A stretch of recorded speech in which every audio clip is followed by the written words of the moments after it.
saya ini penipu.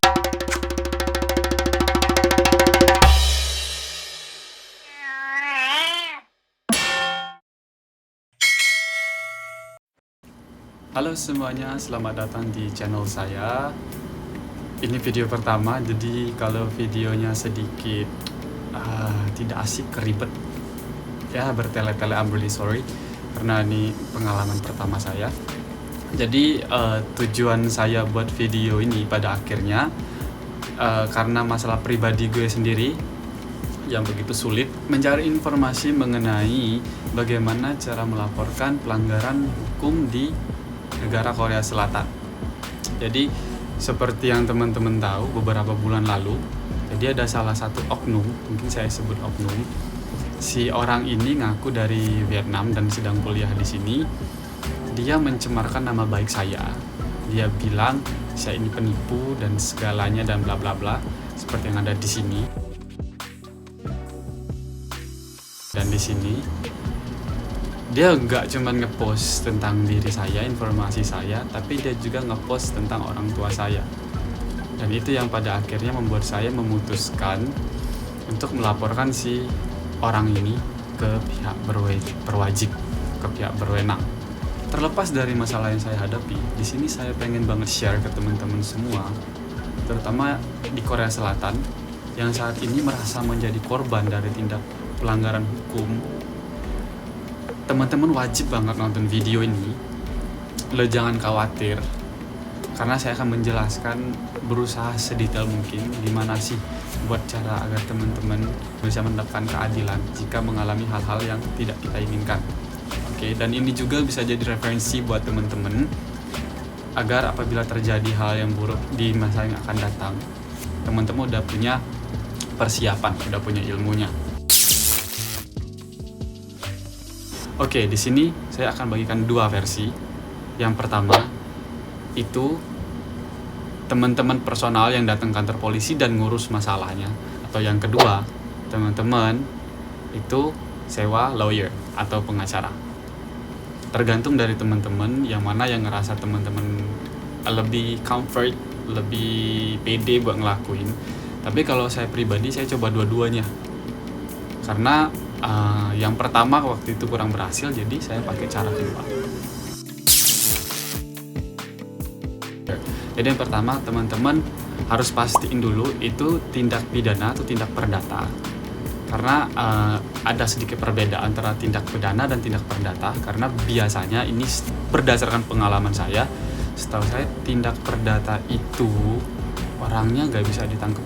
Jadi kayak misalkan masalah utang piutang itu nggak bisa ditangkap. Tapi kalau masalah tindak pidana seperti pemukulan atau penipuan, atau seperti saya jadi korban pencemar nama baik, itu kemungkinan si tersangkanya bisa diancam hukuman penjara itu. Lalu berangkat dari masalah saya, kalau teman-teman udah tahu kayak masalah saya itu masalah di penipuan, pencemar nama baik, informasi palsu yang diberikan kepada khalayak ramai, dan itu termasuk tindak pidana.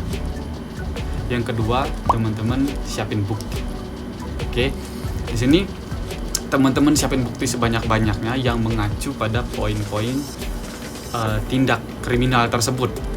Oke, kalau saya sendiri itu buktinya bukti screenshot dari orang yang ngepost di Facebook ini yang mencemarkan nama baik saya, orang tua saya, dan siapapun yang bersangkutan dengan saya, memberikan informasi palsu, beberapa percakapan juga yang berisi pengancaman dan pemerasan. Jadi itu semua saya kumpulin sebelum saya kantor polisi. Dan karena kita bukan berada di negara kita, jadi kita harus mentranslate ke dalam bahasa negara Korea Selatan. Jadi teman-teman harus translate dulu. Itu semua bukti-bukti yang teman-teman punya ditranslate. Atau kalau teman-teman ngerasa nggak bisa mentranslate, teman-teman bisa minta bantuan shelter setempat. Atau kalau punya teman Korea, teman-teman bisa minta tolong teman Korea.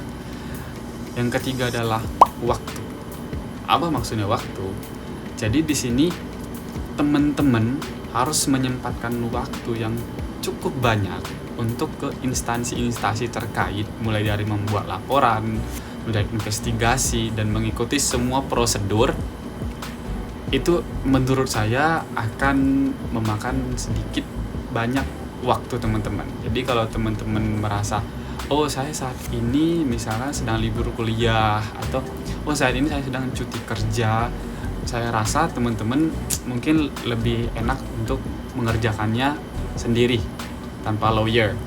Tapi kalau seandainya teman-teman oh saya lagi sibuk-sibuknya kuliah nih, atau oh sekarang saya lagi sibuk-sibuknya kerja, bahkan weekend pun saya kerja, maka saya saranin teman-teman buat lebih baik teman-teman milih jalur bantuan, minta tolong lawyer, menyewa lawyer.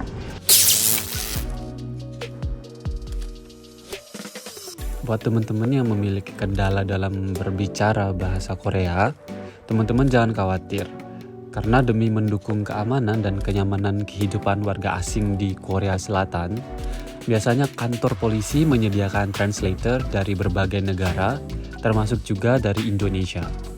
Jadi kalau teman-teman ngelapor polisi dan laporan teman-teman sudah bisa diklasifikasikan sebagai pelanggaran hukum, maka kantor polisi akan menyediakan translator demi mempermudah interaksi dari pihak terlapor ke pihak kepolisian.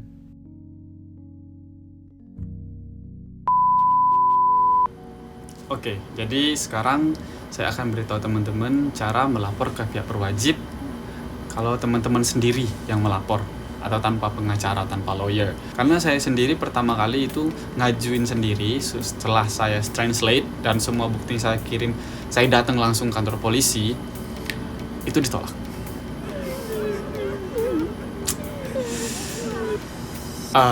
Alasannya adalah polisinya bilang bahwa ya mungkin ini saya ya yang, karena saya juga nggak bisa bahasa Koreanya fasih, jadi mungkin saya salah translate apa yang diomongin oleh bapak polisinya, saya juga kurang paham. Oke, itu katakanlah saya yang salah. Sependengaran saya, si bapak ini bilang, kamu tidak bisa melaporkan ini karena dia mencemarkan nama baik kamu melalui Facebook. Sementara Facebook sendiri bukan perusahaan yang berasal dari Korea, bukan perusahaan lokal, kecuali jika dia melakukannya di Naver, KakaoTalk, ataupun di app-app yang berasal dari Korea Selatan, kita bisa menindaklanjutin. Tapi karena saya merasa itu janggal, atau mungkin saya juga karena kurang berpengalaman, atau saya yang salah dengar, saya udah mencoba berapa kali buat menjelaskan. Loh, kata saya, jadi kalau seandainya ada orang-orang di luar sana yang juga sama kayak saya gimana? Terus kata bapak polisi, ya nggak bisa, kata dia. Ya mau gimana lagi, semua orang selain kamu banyak kok di luar sana yang mengalami hal kayak kamu, dan mereka nggak bisa dilaporkan.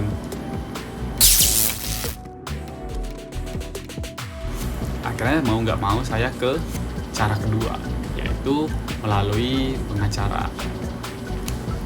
Jadi di melalui pengacara ini mungkin semuanya sedikit lebih simple karena kita dibantu oleh si ahlinya.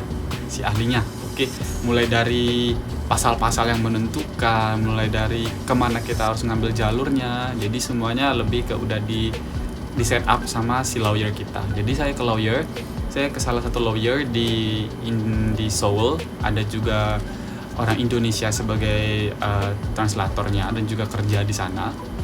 Dan itu benar-benar kantor pengacara yang oke banget. Kalau teman-teman mau saya spill, nanti bisa saya spill di komen di bawah. Dan di situ karena saya juga udah menyiapkan bukti yang cukup banyak dan juga saya udah konsultasi pertama, si lawyernya bilang ini bisa, gak ada masalah, mau dari Facebook, mau dari Kakao, mau dari perusahaan lokal ataupun perusahaan di luar dari Korea, tetap bisa dilaporkan selama kita punya bukti. Jadi mungkin karena saya fight-nya sendiri waktu itu, ya mau nggak mau saya harus sewa pengacara. Jadi saya sewa 4 pengacara untuk menangani kasus saya. Jadi ada di sini, ini buktinya saya nyewa pengacara. So semua akhirnya pengacara saya yang set up, dia yang ngecek cross check bukti-buktinya lagi, terus nentuin pasalnya apa, dan akhirnya dikirimkan ke kantor polisi tempat saya tinggal. Setelah itu dikirim, kita punya tanda terima bahwa berkas kita memang bisa diangkat jadi kasus, jadi laporan kita bisa diangkat. Jadi saya waktu itu setelah beberapa minggu itu sempat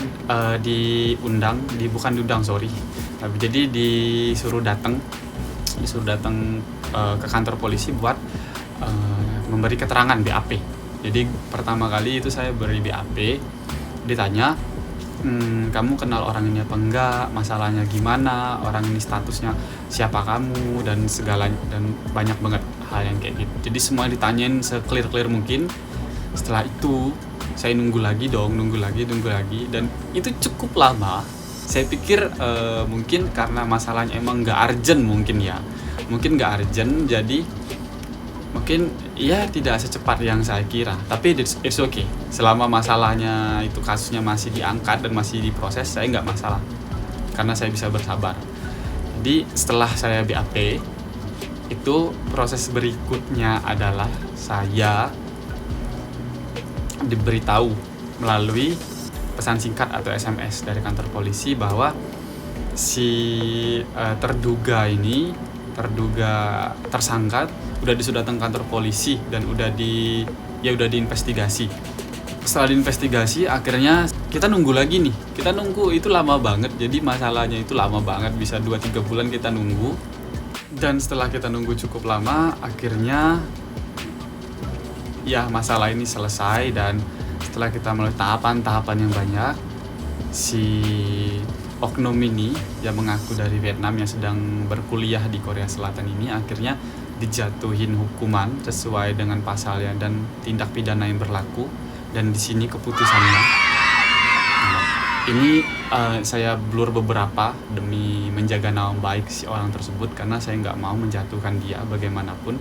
Ya hukumannya intinya sesuai lah dengan tindak pidana dan sesuai dengan undang-undang yang berlaku di Korea.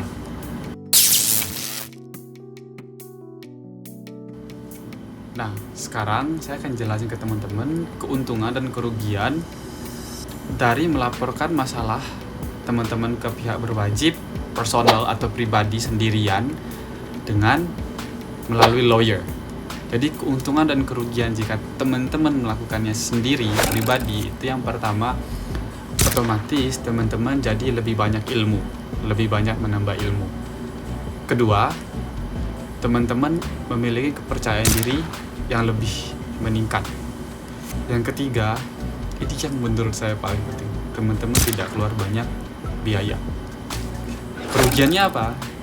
Teman-teman harus punya cukup waktu atau mungkin banyak waktu untuk mengikuti semua prosedur ini, mulai dari BAP sampai ke sidang. Mungkin bolak-balik dari rumah ke kantor polisi, dari rumah ke kemana, karena kan cukup ribet ya mungkin menurut saya. Tapi kalau teman-teman ngerasa it's fine dan gue oke kok buat ngelakuin ini, saya apresiasi banget teman-teman bisa ngelakuin itu.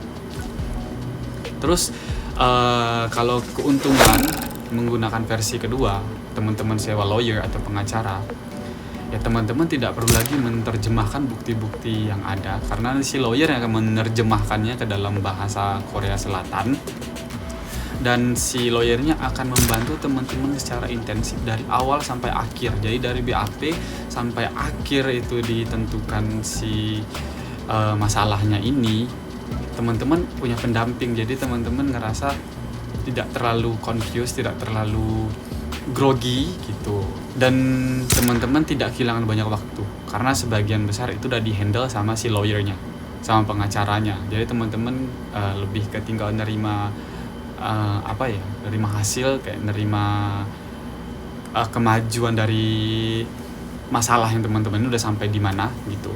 Kalau untuk yang kerugiannya, yang pasti itu teman-teman butuh biaya yang menurut saya itu tidak sedikit untuk nyewa pengacara.